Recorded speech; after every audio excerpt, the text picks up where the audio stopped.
Agora está. Ai, eu tinha-me lembrado e depois esqueci-me. Tatiana, já estão a ver todos o PowerPoint?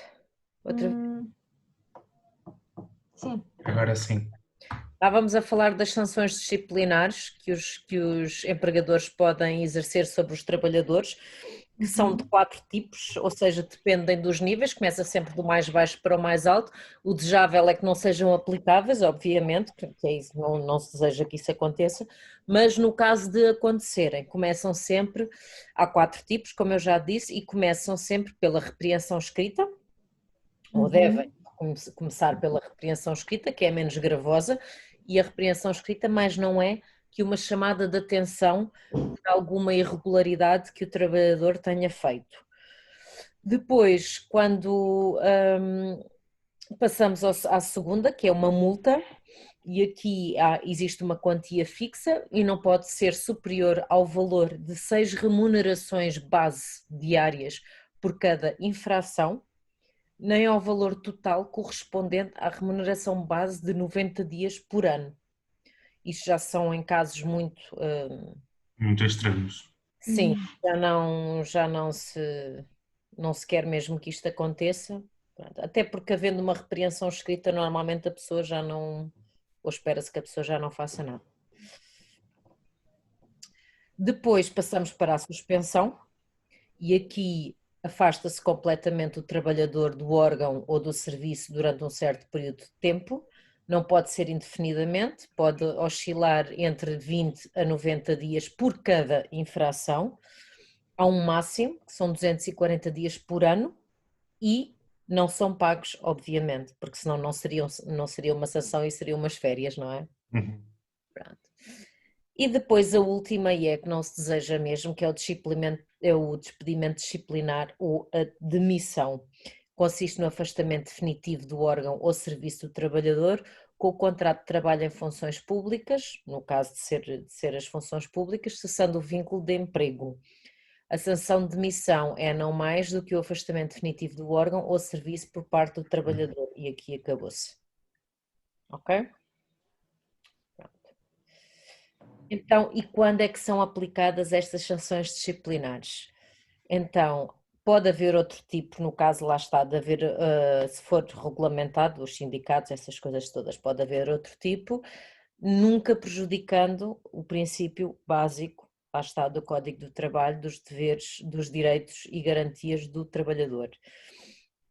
Então, as sanções só podem ser aplicadas dentro de certos limites, e estes limites são as sanções pecuniárias, ou seja, o dinheiro, as sanções pecuniárias aplicadas a trabalhador por infrações praticadas no mesmo dia não podem exceder 1/3 da retribuição diária. Ok? Vamos imaginar que ele, no mesmo dia, pratica não sei quantas infrações, estamos a falar de um doido, ok? Nesse mesmo dia, a sanção não pode exceder 1/3 da retribuição diária e em cada ano civil a retribuição correspondente a 30 dias.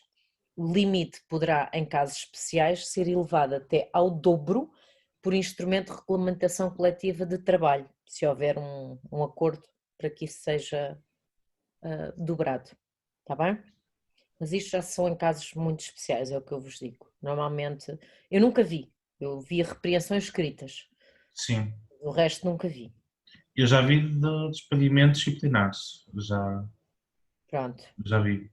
Mas só vi os dois, repreensões escritas, nem sabia que existiam multas, suspensão, imaginei que pode sim, haver, mas pode haver, pode Eu haver. também. Foi só ou por escrito ou então o despedimento logo a seguir. Nunca vi os intermédios. sim.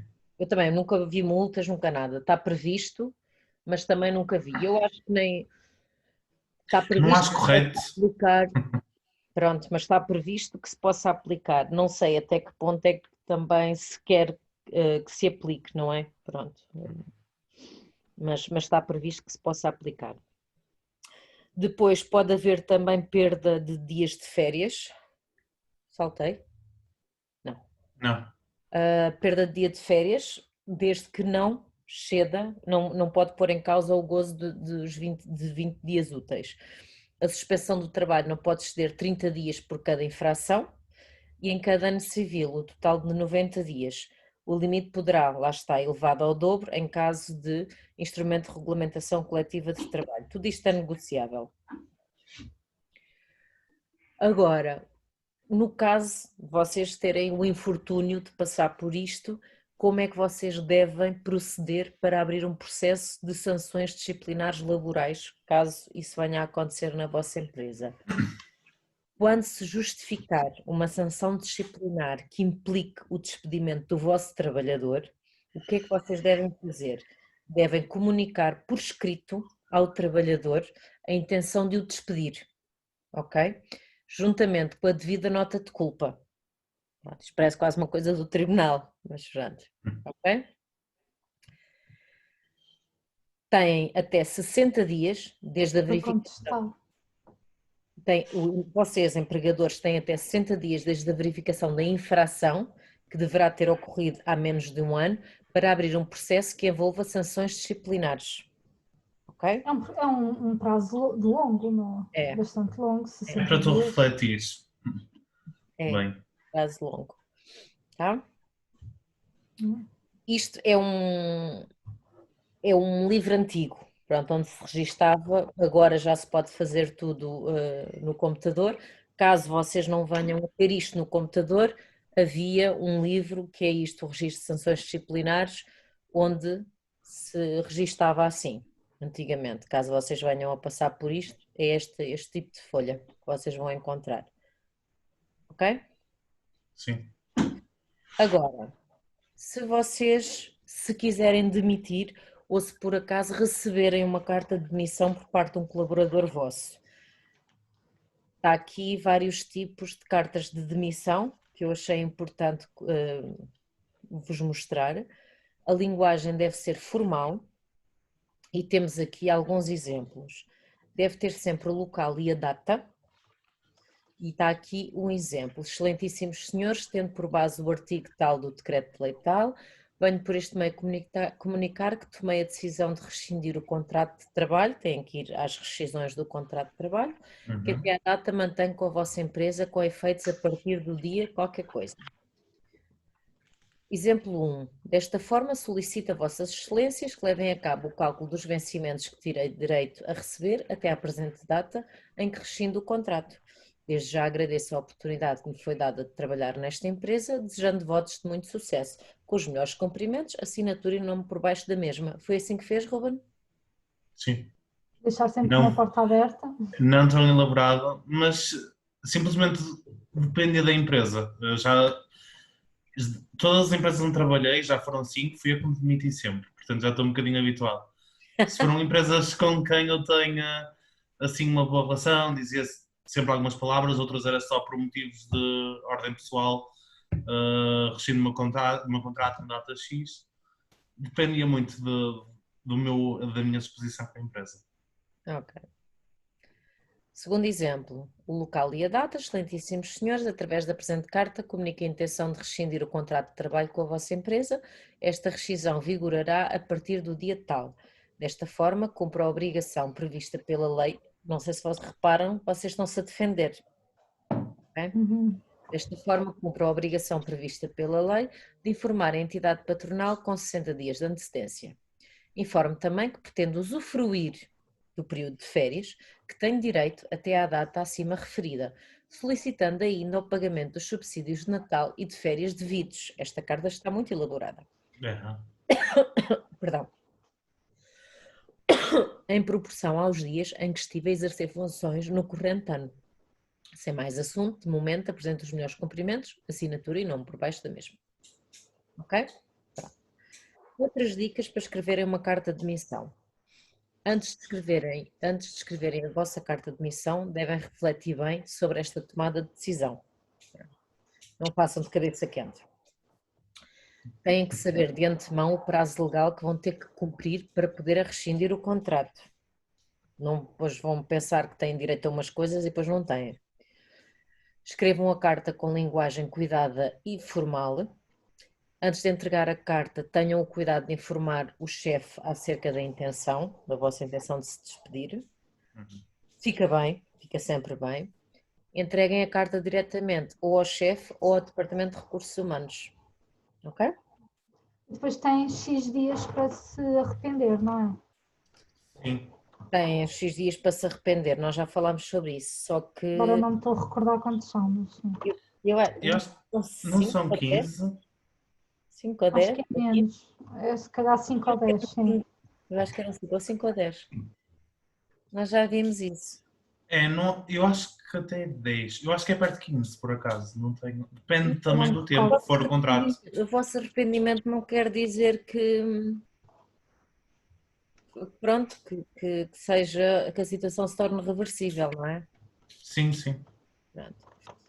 Não se esqueçam disso, às vezes vocês podem ser muito zangados de uma empresa e isso é compreensível e terem toda a razão para isso, mas é importante deixar uma boa imagem junto das empresas com quem colabora, porque elas podem dar referências e pode haver a empresa futura, pode ligar para a empresa antiga a perguntar sobre vocês e depois a empresa antiga não dar boas referências e vocês perderem um trabalho à conta disso. Portanto, tentar sempre sair em paz. Agora, vamos falar. Eu já vos mostrei regulamentos que eu fiz internos de uma empresa. Vou-vos agora ensinar a fazer um regulamento interno, um regulamento geral, está bem? Se a vossa empresa não tiver um regulamento interno, insistam para que se faça, até por uma boa prática de recursos humanos.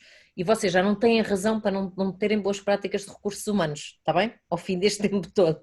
Portanto, se a Ok. vossa empresa não tiver, insistam, até porque é um instrumento de gestão de recursos humanos que deve existir em qualquer empresa, ok? Pronto, então, um regulamento interno de uma empresa, já disse, isto é de uma forma geral, que depois podem fazer, por exemplo, eu já fiz, e este é de uma forma geral, eu já fiz, já peguei neste e já fiz sub-regulamentos, o regulamento do horário de trabalho, o manual de boas práticas, pronto, vocês podem depois subdividir para não ser tão extenso, depende também da vossa empresa e depende daquilo, o que vocês quiserem, ok? Pode haver um regulamento geral. Eu aqui fiz um regulamento geral e depois vocês adaptam à vossa realidade. Eu acho que isto é uma matéria muito importante e era aqui que eu gostava que incidisse, Módulo. não é que eu gostava, exatamente, que eu acho importante que incidisse o vosso trabalho. E depois vocês vão ver se concordam comigo ou não, ok? Pronto. Uhum. Então, conteúdos do regulamento interno de uma empresa. Um regulamento interno deve ter a função de um manual de instruções para os funcionários e demais stakeholders da empresa, ok? Assim, versa sobre assuntos diversos de máxima importância, como a segurança e saúde no trabalho, procedimentos de qualidade, estratégias de acolhimento de novos colaboradores, entre outros. Não se esqueçam que é a imagem de quem chega à vossa empresa, ok? Vamos imaginar que um colaborador vosso chega à vossa empresa e vocês têm um infortúnio, que isso não vai acontecer, porque vocês vão receber muito bem os vossos colaboradores, mas para o caso de não poderem receber os vossos colaboradores, esta às vezes pode ser a única, a única coisa que eles têm de boas-vindas disponível. Portanto, isto tem que existir, ok? Então, grande organização e disciplina do trabalho. Grande parte das empresas em Portugal, especialmente as empresas de pequena e média dimensão, não dispõe de regulamento interno. Infelizmente, pode dizer, pois este documento promove uma gestão mais eficaz e menos conflituosa dos recursos humanos, funcionando também como um método de prevenção de conflitos laborais. E acho que toda a gente percebe porquê. Um regulamentozinho e ler e sabermos com o que é que podemos contar, não podemos dizer depois, mas isto não estava escrito que eu tinha que entrar até às 10, ou não estava escrito que eu tinha que fazer isto, ou que tinha que fazer aquilo, ou que eu tinha que usar o capacete, ou que tinha que fazer o outro, ok? Então, 14 informações que vocês podem encontrar num regulamento, ou que podem ter um regulamento, ou para construir um regulamento. Não quer dizer que tenham estas 14, podem ter só 10 ou podem ter 50. Pronto. Estas são aquelas que eu vejo como principais. Então, a publicação do conteúdo do regulamento interno de uma empresa é feita através da fixação na sede e nos locais de trabalho, deve ser acessível a toda a gente. de modo a possibilitar o seu pleno conhecimento a qualquer altura e em qualquer lugar pelos trabalhadores. Ou dão em formato de papel quando a pessoa chega, ou põem lá na rede, na pasta partilhada, ou põem na intranet, ou põem onde vocês quiserem, em cima da mesa de entrada, onde vocês quiserem, mas certifiquem-se que está num local que seja acessível para toda a gente e que toda a gente teve acesso. Se possível, façam um manual para toda a gente e façam uma coisa muito gira que é tipo um auto de recebimento, onde a pessoa assina a dizer que leu o regulamento interno, ok? Pronto. Juntamente com o contrato, a pessoa assina a dizer que naquele dia também recebeu o regulamento interno da empresa e compromete-se, ou comprometeu-se, ou vai-se comprometer o que ele quiser, a ler o regulamento interno da empresa. Isso é a melhor salvaguarda que vocês podem ter, ok? Sim. Eu já, nas minhas 2 últimas empresas, isso aconteceu e tive de assinar também, a Pronto, dizer que estava completo tinha completo conhecimento do regulamento interno. exatamente. Depois, se vocês não leram, ou se os entre trabalhadores não lerem, é problema deles. Pronto, Sim, mas, pelo se ler menos, na diagonal não há problema, é problema nosso. exatamente. Então, conteúdos que podem geralmente encontrar no regulamento interno de uma empresa. Então, a introdução expõe-se o objetivo a que se propõe o regulamento interno da empresa, porque é que o regulamento foi produzido, para que é que serve, o porquê, para que áreas é que se vai aplicar, por exemplo, para a área administrativa, para a área comercial, vocês têm N exemplos na internet, podem ver. Apresenta os valores da empresa, que se querem representados no documento, por exemplo, se refere se sobrepõe ou não à legislação em vigor, isso depois podem consultar a net e verem a introdução de vários regulamentos.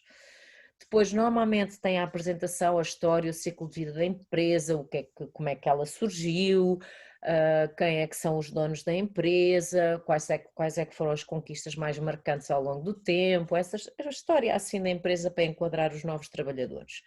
Os valores com que se rege a instituição, os valores humanos, os princípios da empresa, a tradição, a imagem de marca da empresa.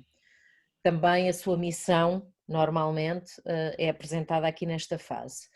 Fala-se também muito dos planos de formação inicial e contínua da empresa, caso haja lugar à formação, vai ter aqui um capítulo dedicado a explicar de que forma é que a empresa promove a formação, organiza a formação para os seus colaboradores, que é para eles saberem de que maneira é que podem crescer dentro da empresa. Vai também falar provavelmente das férias, aqui vão ser faladas todas as regras relativamente às férias dos trabalhadores, vão ter instruções sobre como é que os trabalhadores devem proceder para marcar, para pedir e alterar as suas férias, ok? A quem é que se devem dirigir, toda a informação relativamente à assiduidade e faltas, ok? Entradas, saídas de funcionários, as ausências, tudo, a quem é que se devem dirigir também em caso de justificação de faltas. Também haverá um capítulo sobre direitos e deveres da empresa e do trabalhador, ok? De ambas as partes, que nós aqui também já vimos. Todos os direitos de um e de outro, com referência às sanções disciplinares em caso de incumprimento ou infrações, caso haja, são ditas aqui nesta parte do regulamento. Também se fala no horário de trabalho, como eu disse, na minha experiência, eu aqui fiz um regulamento à parte, aqui pode ser no geral, e aqui vocês vão dizer como é que é o funcionamento da empresa, qual é que é a duração normal do trabalho, quais é que são as modalidades de horário praticada, se há teletrabalho, se há jornada contínua, se é horário rígido, se é horário flexível, a empresa, por exemplo, está aberta das 8 às 20, e as pessoas têm horários das 8 às 17, das 9 às 18, pronto, por aí, ok? As remunerações, a forma como se reflete o sistema de vencimentos, os prazos, a apresentação das despesas, os subsídios, quando é que são pagos, como é que as pessoas devem apresentar as suas despesas, o sistema de vencimentos, a que dia é que é pago, essas coisas todas. Depois também deve haver um capítulo sobre a higiene, segurança e a medicina no trabalho, regras da utilização das casas de banho, limpeza do local de trabalho, informação sobre os serviços médicos que os funcionários têm direito, outros assuntos relacionados com a saúde e higiene ocupacional que haja lugar na vossa empresa. Ok? Estou a andar muito depressa ou está ok? Ok? Pronto. Um capítulo dedicado à segurança, informações sobre o sistema de alarma a haver, extintores, isto é muito importante, como é que devem ligar e desligar os equipamentos, como é que funciona um extintor em caso de incêndio, as mantas, essas porcarias todas, como é que isso se faz, ok? Em caso de não haver, proporcionar formação sobre isto aos funcionários, toda a gente pelo menos devia ter uma formação disto. Um capítulo sobre a utilização do espaço de trabalho, as regras, como é que devem lidar com os espaços de trabalho, incluindo as regras de segurança no local de trabalho. A utilização dos recursos informáticos, os recursos informáticos devem ser utilizados para fins profissionais e não para outros fins mais esquisitos. As passwords, como é que se utilizam, os termos de responsabilidades, a proteção, os dados confidenciais, a preservação dos equipamentos.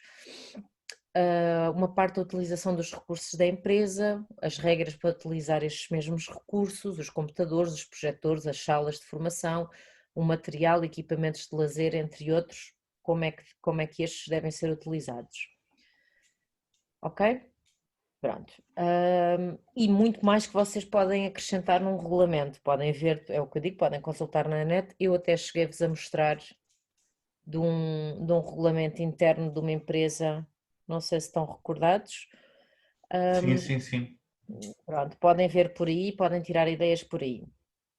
A importância do regulamento interno, acho que vocês já sabem, é muito, muito importante, é uma ferramenta de comunicação interna, facilita o acesso a todos os trabalhadores, desde cá abaixo até lá acima, de toda a hierarquia da empresa, e não há aqui desculpa para que a entidade não funcione corretamente, ok? Desde que toda a gente tenha conhecimento dele, ok? Relativamente aos mapas de férias, isto é o que está estipulado no Código do Trabalho, embora seja diferente, eu não vos posso dizer que isto seja taxativo de empresa para empresa e as empresas são flexíveis, tá? Portanto, isto aqui acaba por ser um bocado ao critério de cada uma. Então, deve haver um mapa de férias na empresa, isso deve haver, deve estar afixado e isso está na lei. Agora, a marcação das férias, isto é muito subjetivo, ok? É um acordo entre o empregador e o trabalhador que nós já vimos. Se não houver um acordo entre o trabalhador e o empregador, é ouvida a Comissão dos Trabalhadores, a Comissão Intersindical, os sindicatos que nós também já vimos aqui. Depois, as férias não podem ter início ao sábado, também já sabemos, é sempre em dia útil, têm ou devem ser marcadas entre 1 de maio e 31 de outubro para pequenas, médias e grandes empresas. Na falta de acordo, salvo parecer favorável da Comissão de Trabalhadores e na existência de disposição de instrumento de regulamentação coletiva de trabalho em contrário. Mas é o que eu digo, isto é subjetivo porque normalmente até se marcam as férias logo em abril. Sim. As férias, para microempresa, aquelas muito pequeninas, na falta de acordo, as férias podem ser marcadas entre 1 de janeiro e 31 de dezembro. Na falta de acordo, o empregador ligado, isto é nas empresas de turismo, está obrigado a marcar 25% do período de férias a que os trabalhadores têm direito ou percentagem superior que resulte de instrumento de regulamentação coletiva de trabalho entre 1 de maio e 31 de outubro, a gozar de forma consecutiva. Mas é o que eu digo, isto depende muito das empresas. Pois. Depende. Porque eu trabalhei em turismo e não obrigaram. Exatamente, não. Só não podia em agosto, de resto, era como eu queria. Lá está, isto está regulamentado, está assim, para o caso de não haver acordo, toda a gente andar à batatada, existe alguma coisa que regulamenta. Na marcação das férias, os períodos mais pretendidos devem ser rateados, ou seja, deve haver justiça. Eu não posso ser a privilegiada que marque todos os anos em agosto, não é? E os meus colegas não, portanto deve haver aqui uma repartição justa. Então, como é que se faz esta repartição justa? Deve-se beneficiar os trabalhadores em função dos períodos gozados nos 2 anos anteriores. Isto se não houver acordo entre os trabalhadores, o que se espera é que numa equipa não tenhamos que chegar a este ponto. São os 10 dias consecutivos. Os cônjuges já se sabe que devem ter a oportunidade de gozar na mesma altura. Se houver uma cessação do contrato, o empregador pode querer que o gozo de férias tenha lugar imediatamente antes da cessação. A fixação do mapa de férias deve ser afixada até 15 de abril de cada ano e deve continuar afixado no locais de trabalho entre esta data e 31 de outubro. Normalmente é o ano inteiro mesmo, porque há pessoas que tiram férias noutra altura. Está aqui um exemplo de um mapa normalíssimo, de um mapa de férias. Ok? Pronto. E terminamos. Yay! Yay! Tem a dizer sobre a minha proposta das horas de autonomia e cooperação? Fazer um regulamento interno. Fazer um Parece-me bem. regulamento interno. Uma empresa Podemos fictícia? usar como base algum que esteja disponível para termos um guia, certo? Podem ver, podem consultar na net. Não façam uma coisa muito pobrezinha, porque acho que a esta altura do campeonato vocês já têm a obrigação para fazer uma coisa como deve ser. Também não façam uma coisa de 50 normas, por favor, porque senão não temos tempo. Mas façam uma coisa assim jeitozinha, de acordo com o que nós falámos, e acho que já têm todas as condições para fazer um bom regulamento. Ok. Tá bem? Estão todos de acordo? Passam a informação aos colegas? Sim, claro. Sim? É uma empresa fictícia ou escolhemos uma já existente no mercado? Uma fictícia. Façam uma fictícia com base no que vocês virem na net. Está bem? Ok. Mas inventem, sejam criativos, como a senhora do Harry Potter. Tá bem. Está bem? Pronto. Ok. Não foi assim tão mal. Pois não, Tatiana? Não. Foi mal Não. e terminou bem. Foi rápido, foi Sim. tirar o penso rápido. Foi. Eu estava a ver que. Diz. Não, estava a ver que as horas de autonomia e cooperação ia ser sobre como preencher uma ficha da Segurança Social. Que a Bárbara disse que ia ser sobre essa segunda aula e começamos com essa parte e eu, Não, assim parece-me bem. Não. acho que não, gosto mais assim, sim. Coisas Assim é boas, melhor. coisas boas sempre, tentar sempre coisas boas. O mais Obrigado. é o processamento de vencimentos, mesmo que aí não havia volta a dar. Mas pronto, Bárbara, acho que depois vai deixar destas 2 aulas gravações disponíveis em breve. É só Deixo, quem não deixo. esteve para poder acompanhar para fazer os trabalhos. vai ter que ser em YouTube porque eu não consigo realmente Sim, o não há computador está a problema. apontar É só ainda durante o fim de semana, assim, quem não conseguiu assistir para apanhar o fio à meada. Combinadíssimo. Tá? Pronto, Obrigada. de qualquer maneira, acho que correu até bastante bem e então, é assim, então como é que é? Não nos vimos na Recuperamos. quinta-feira, não é? É. Vimos só na quinta-feira para a apresentação dos trabalhos, correto? Sim. Ok. Então vá, qualquer coisa já sabem, estou disponível pelo WhatsApp. Ok. Ok. Obrigada. Então vá, boa noite, bom descanso Bom fim de e semana a todos. quinta-feira. Bom fim de Tchau, bom semana. fim de semana. Tchau. Tchau.